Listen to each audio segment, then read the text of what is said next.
मैले गोर्खा जय गोर्खाको नारा लाउँदा धेरैले प्रश्न गर्ला, धेरैले प्रश्न राख्ला।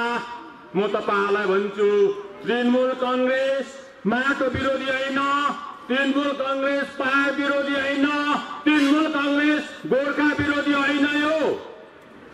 यो तृणमूल कांग्रेस राष्ट्रिय पार्टी हो। सिक्किममा जाँदा यो सिक्किम तृणमूल कांग्रेस हुन्छ, बिहारमा जाँदा यो बिहार तृणमूल कांग्रेस, काश्मीरमा जाँदा यो काश्मीर तृणमूल कांग्रेस, दार्जिलिङमा आउँदा यो हिल तृणमूल कांग्रेस। यो तपाईं र मेरो पार्टी हो, तपाईं र मेरो हिल तृणमूल कांग्रेस हो। पहाडवासी सँगसँगै यो अघि हिँडेको हुन्छ, पहाडवासीसँगै सुतेको हुन्छ, पहाडवासीसँगै हिँडेको हुन्छ, पहाडवासीको समस्या सँगसँगै संघर्ष गरेर अघि हिँडेको हुन्छ यो हिल तृणमूल कांग्रेस। 10 वर्ष भयो तृणमूल कांग्रेस श्री ममता ब्यानर्जीको नेतृत्वमा चलाएको यो बंगाल 10 वर्षमा के गरिदियो त? तपाईं र मलाई के गरिदियो? राज्यवासीलाई के गरिदियो? त्यसको विषयमा 10 वर्षको प्रोग्रेस रिपोर्ट दिन आज राखिएको यो सभा हो। यहाँ मात्र हैन, हामी घर घरमा पुग्छौं। भोलिको दिनदेखि गाउँ गाउँमा पुग्छौं, हामी घर घरमा पुग्छौं। हामीले के गर्यौं पहाडको लागि? पहाडको लागि के गर्यौं? तृणमूल कांग्रेसले के गर्यो? हामीले केही पनि दिएका छैनौं। तर पनि बंगाल सरकारले, दिदी ममता ब्यानर्जीले हाम्रो निम्ति के गरिदियो? प्रत्येक घर घरमा हामी, घर दैलोमा हामी, हाम्रो नेतृत्वहरू पुगेको हुन्छ। हामीले भनेका थियौं पहाडले अब भावनाको राजनीति छोड्नुपर्छ, यथार्थको राजनीति गर्नुपर्छ, हकीकतको राजनीति गर्नुपर्छ। अन्त मात्रै यो समस्याले बनेको पहाडको समाधान हुन सक्छ, पहाड विकासतिर अघि जान सक्छ, पहाड विकासतिर लम्कन सक्छ, पहाडमा विकासको मूल फुट्न सक्छ भनेर हामीले भनेका थियौं। र आज खुसी लाग्छ हामीलाई, सबै पहाडको मेजर राजनैतिक पार्टीहरूले आज व्यवहारिक राजनीतिको कुरा गर्दैछ, हकीकत राजनीतिको कुरा गर्दैछ, यथार्थको राजनीतिको कुरा गर्दैछ। 2012 सालमा उठाएको आवाज 2020 सालमा आज हामी सक्सेस हुँदैछौँ। तृणमूल कांग्रेस आज सक्सेस छ, तृणमूल कांग्रेस आज सक्सेस छ। हामीले तृणमूल कांग्रेसको उम्मेदवारलाई जिताउन सकेनौं, तर हामीले हाम्रो कन्सेप्ट सबैको मनमा थाहाइदिन सक्यौं, सबैको छातीमा थाहाइदिन सक्यौं, सबैले महसुस गर्न सक्यौं। यसलाई हामी आज ठूलो जित मान्छौं। गोर्खाको सपना, मेरो सपना आज 12 वर्ष भयो सगाको। हामीले बीजेपीलाई पहाडले ओरोको सिंहका पर पनि सारेको छैन। बेटी बचाओ, बेटी पढाओ, बेटी बचाओको नारा नरेन्द्र मोदीज्यूको नारा मात्रै भयो, तर बेटीलाई केही पनि दिन सकेन। नारा मात्रै भयो, बेटी पढाओ, बेटी बचाओ। बेटी पढाउनको लागि कुनै योजना छैन। नरेन्द्र मोदीको सरकारमा, बीजेपीको सरकारमा बेटीलाई पढाउने कुनै योजना छैन भने बेटी कसरी बाँच्छ? तर दिदी ममता ब्यानर्जीले नारा लाएन, नारा नलाई कन्याश्रीको योजना, नानीहरूको निम्ति स्कलरशिप पाउँछ। रूपश्रीको योजना, त्यो पनि नारीहरूको निम्ति। शिक्षाश्रीको योजना, त्यो पनि नानीहरूको निम्ति। हामी काम गर्छौं, भाषणमा मात्र हामी विश्वास गर्दैनौँ। प्रत्येक फ्यामिलीमा 5 लाखको इन्सुरेन्स पाउँछ। 5 लाखको तपाईँले हेल्थ स्मार्ट कार्ड बनाउन सक्नुहुन्छ। अहिले सरकार दैलोमा सरकारको योजना चल्दैछ, प्रत्येक जिपीमा छ। तपाईहरु गएर स्वास्थ्य साथीको कार्ड बनाउनुहोस्। प्रत्येक परिवारले 5 लाखको पाउँछ। तपाईले कुनै पनि गैर सरकारी अस्पतालमा मात्र होइन, दार्जिलिङ जिल्लामा जम्मा 22वटा अस्पताल छ, त्याग गरिदिएको गैर सरकारी अस्पताल। त्यति मात्र नभएर बेल्लोरको सीएमसी बेल्लोरमा पनि छ। साथसाथै दिल्लीको एम्समा पनि छ। प्रत्येक परिवारले क्यासलेस कार्ड बनाएर 5 लाखसम्मको तपाईहरुले ट्रिटमेन्टको खर्च पाउन सक्नुहुन्छ।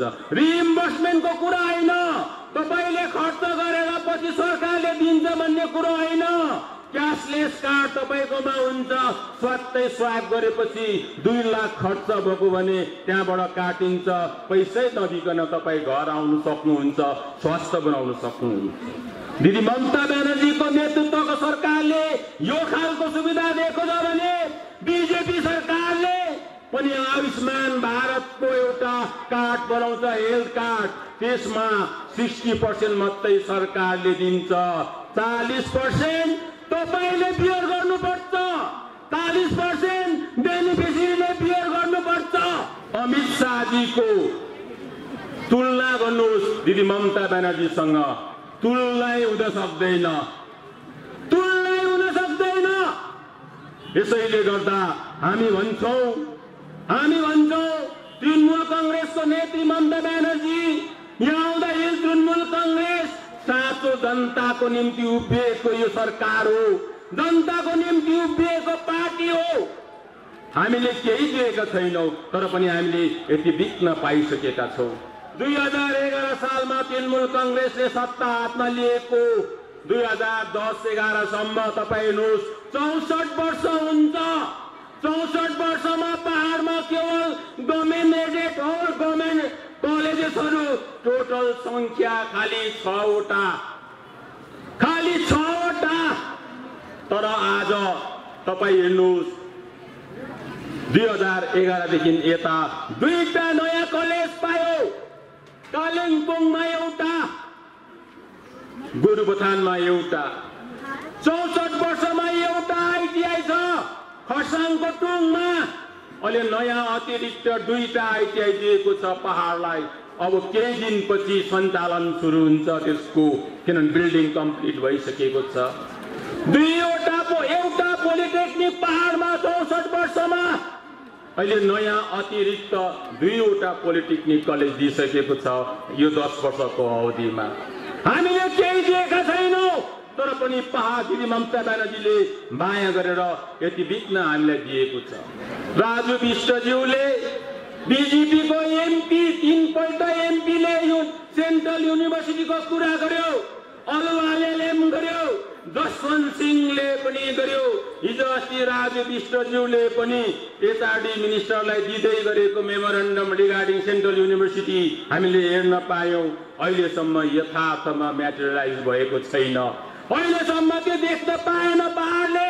दिदी ममता ब्यानर्जीले चुटकीमै Darjeeling hill university state university pass गरिदिएको छ। कानुन तयारी भयो एसेम्ब्लीमा, अब भाइस च्यान्सलरको नियुक्ति मात्रै बाँकी छ। नियुक्ति भइसकेपछि अब युनिभर्सिटी सञ्चालन हुन्छ। तपाई र मेरो छोरा, तपाईको छोरा अब सिलगढी पनि जानु पर्दैन मास्टर्स गर्नुको निम्ति। त्यही मङ्पुमा तपाई मास्टर्स गर्न सक्नुहुन्छ। शिक्षाको क्षेत्रमा यति विघ्न काम गरिदिएको छ दिदी ममता ब्यानर्जीले। यति मात्र होइन,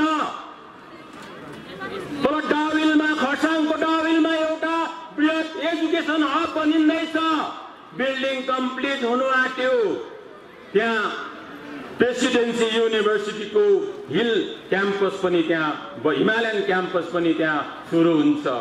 त्यति मात्रै नभएर त्यही नै मेरो गुरु, राजनीतिक गुरु स्वर्गीय सुभाष सिंहको नाममा भव्य एउटा भवन पनि तयारी हुँदैछ। भव्य एउटा भवन पनि त्यहाँ तयारी हुँदैछ। र दिदी ममता ब्यानर्जीले कति माया गरेको यो पहाडलाई आज दार्जिलिङको 7वटा पोइन्ट, चित्रे बजार एउटा पोइन्ट, चित्रे बजार अब नरहेको जस्तो भइसकेको छ। चित्रे बजार आज बडा अचम्मको भइरहेको छ। जुन प्रकारको त्यहाँ अन्याय भइरहेको छ, जुन प्रकारको अत्याचार भइरहेको छ, 200 फ्यामिली आज पेट बसेर हिँड्ने अवस्थामा आएको छ। चित्रे बजारको त्यो अवस्था भएको छ। आज चित्रेको जनता मात्र होइन, कञ्चनब्युट स्टेटको जनता मात्र होइन, पताबुङको जनता मात्र होइन, आज जति पनि टुरिज्मसँग रिलेटेड जति पनि सङ्घ संस्थाहरू छ, hotel association, tours and travels association, तपाईहरू पनि अब चित्रेको जनतासँग सङ्घर्षमा अघि बढ्नुपर्छ। किनभने चित्रे बजारको आज अस्तित्व खतरामा मात्रै नभएर 200 भन्दा बेसी परिवारले आज पेट कस्ने बेला स्थिति आएको छ। आज युनाइटेड कर्मचारी युनियन जुन चाहिँ छ, जिटिएमा कार्यरत छ, उहाँहरूको जुन चाहिँ समस्या छ, म विगत काउन्सिलर हुँदाखेरि डिजिएसीमा काउन्सिलर हुँदादेखिको समस्या मलाई थाहा छ। डाइङ हार्नेसको कुरा छ, 200-300 जतिको डाइङ हार्नेसको केसेस छ, सबैको लागि पनि कुरा उठाएको छ। त्यसरी नै नगरपालिकामा ठुलो हाम्रो समस्या छ। नगरपालिका कर्मचारी युनियनमा दार्जिलिङ नगरपालिकामा कर्मचारीहरूको 129 जना कर्मचारीहरू यस्तो छन् तलब पुरा पाउँछ, तर रिटायरमेन्ट भएपछि पोस्ट रिटायरमेन्ट बेनिफिट पाउँदैन। गभर्मेन्ट अर्डर उनीहरूको गभर्मेन्ट सेन्सन पाएको छैन उहाँहरूको नियुक्तिमाथि। यसको निम्ति पनि दिदी शान्ता छेत्रीले पत्रचार गरिसक्नु भएको छ सम्बन्धित मन्त्रीसँग। अनि साथसाथै उहाँहरूको समस्या छ, जति पनि कन्टिन्जेन्सीको वर्करहरू छ उहाँले पे ब्यान्डको सहुलियत पाउनुपर्छ। साथसाथै धेरै रिक्त पदहरू छ, त्यो रिक्त पदहरूमा पनि नियुक्ति गर्ने पर्मिसन पाउनुपर्छ भनेर भन्नुभएको छ। यस विषय लिएर पनि दिदी शान्ता छेत्रीले मेरै उपस्थितिमा पत्रचार गरिसक्नु भएको छ। युवाहरूमाथि बेसी फोकस गर्छौँ, युवाहरूलाई कसरी हाम्रो खुट्टामा उभाउने, आफ्नै स्वावलम्बी बनाउने हामी सोचेका हुन्छौँ। युवा शक्तिको निम्ति हामीले साथ गरेको हुन्छौँ। यसैले दार्जिलिङ पहाडमा पनि युवा शक्तिको एउटा कार्यक्रम चल्दैछ, तपाईहरू सबैले रेजिस्टर गर्नुहोस्। राज्य बङ्गाल भन्ने बित्तिकै हामीलाई डिस्क्रिमिनेट गर्छ भन्ने एउटा फिलिङ हामीसँग छ। बाई डिफल्ट त्यो फिलिङ हामीसँग छ। बङ्गालले हामीलाई, राज्यले हामीलाई डिस्क्रिमिनेटरी फिलिङ राख्छ भनेर हिजो अस्ति केही हप्ता अगाडि मैले एकजना कलकत्ता युनिभर्सिटीको अन्डरमा रहेको एउटा कलेजको एसिस्टेन्ट प्रोफेसरसँग, जो पिएचडी पनि गर्नुभएको जादवपुर युनिभर्सिटीबाट, उहाँसँग म कुरा गर्दै थिएँ। कतिजना छौ हाम्रो मान्छे एसिस्टेन्ट प्रोफेसरमा कलकत्तामा भन्दाखेरि कलकत्ताको वरिपरि यङ एसिस्टेन्ट प्रोफेसरहरू 100 जना भन्दा बेसीले नियुक्ति पाएको छ। 100 जना भन्दा बेसीले नियुक्ति पाएको छ। केही दिन अगाडि तपाईहरु हेर्नुभयो फेसबुकतिर दार्जिलिङ पहाडबाट डाइरेक्ट सब इन्सपेक्टर पुलिसमा 82 जनाले नियुक्ति पायो। अहिले तपाई देख्नुहुन्छ बाटोमा पनि, ट्राफिकमा पनि, गाउँमा पनि, सानसानो बजारमा पनि सिभिक पुलिस हेर्नुहुन्छ। 1000 भन्दा बेसी सिभिक पुलिसले नियुक्ति दिएको छ। सबै हाम्रै भाइ बहिनीहरूलाई दिएको छ। पहाडको समस्याको समाधान हुन सक्छ। व्यावहारिक राजनीतिले मात्र पहाडलाई अघि लान सक्छ। भावनाले अघि लाँदैन।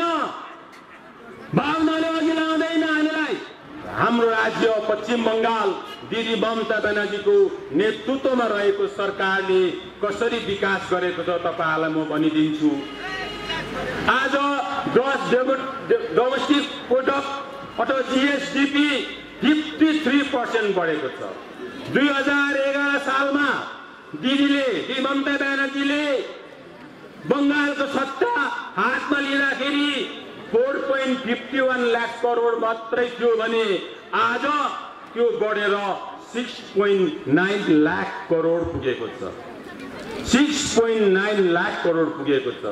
त्यसरी नै आज विगत 11 वर्षमा देशको जीडीपीहरू नरेन्द्र मोदीज्यूको नेतृत्वमा रहेको बीजेपी सरकारको हेरौँ 2020 मा रेकर्ड डाउनफल भयो। जीडीपीको रेकर्ड डाउनफल 8% देखि घटेर आज 5% मा आएको छ।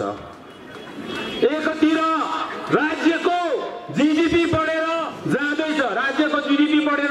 आज जाँदैछ 6.1% देखि बढेर 10.4% भएको छ भने राष्ट्रको जीडीपी रेट बढेर 8.8% देखि घटेर 5% मा आउँदैछ।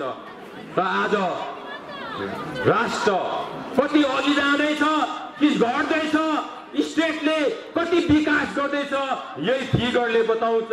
यसैले गर्दा आज टोटल तपाईहरुको 2011 सालदेखि लिएर 2019-20 सालसम्म हिसाब गर्नु हो भने प्रत्येक सेक्टरमा, एजुकेसन सेक्टर होस्, चाहे रोड सेक्टर होस्, चाहे हेल्थ सेक्टर होस्, प्रत्येक सेक्टरमा आज 3 गुना बजेट बढेर गएको छ। यो जुन साँचो विकास हो, प्रत्येकको चेहरा, प्रत्येकको अनुहार हाँसेको हुन्छ। जीडीपी बढ्यो भने प्रत्येकको अनुहार हाँसेको हुन्छ। बाटो आफै बनिन्छ, बाटो बनाउनु पर्छ सत्तामा हुनेले, किनभने पार्लिमेन्टमा पनि हामी हेर्छौं, राज्यको एसेम्ब्लीमा पनि हेर्छौं। यसपालि अब 5 वर्षभित्र जम्मै गाउँमा बाटो पुग्ने, जम्मै गाउँमा बत्ती पुग्ने पास गरेकै हुन्छ उहाँहरूले। त बाटो स्वतः आफै बनिन्छ, आज बनिँदैन, भोलि बनिन्छ। तर यो जीडीपी भन्ने कुरो, ग्रस डोमेस्टिक प्रोडक्ट भन्ने कुरो, जुन चाहिँ जीडीपी को रेट बढ्न सकेन भने तपाईको बाटो पनि बन्दैन। इन्डिभिजुअलको अनुहारमा मुस्कान पनि आउँदैन। सबै प्राय राज्यहरूको डीए फ्रीज भयो, धेरै जग्गा स्यालेरी कट डाउन भयो, 20%, 30%। कसैले 5 तारिक पाउनेले अब 20 तारिक स्यालेरी पाउने भयो। तर हाम्रो राज्यमा दिदी ममता ब्यानर्जीको नेतृत्वमा कसैको 1 पैसा काटिएन। जुन निर्दिष्ट समयमा पाउँथ्यो स्यालेरी, त्यही स्यालेरी आज पाउँदैछ भने यही जनवरीदेखि अरू जग्गा डीए फ्रीज गरिदियो।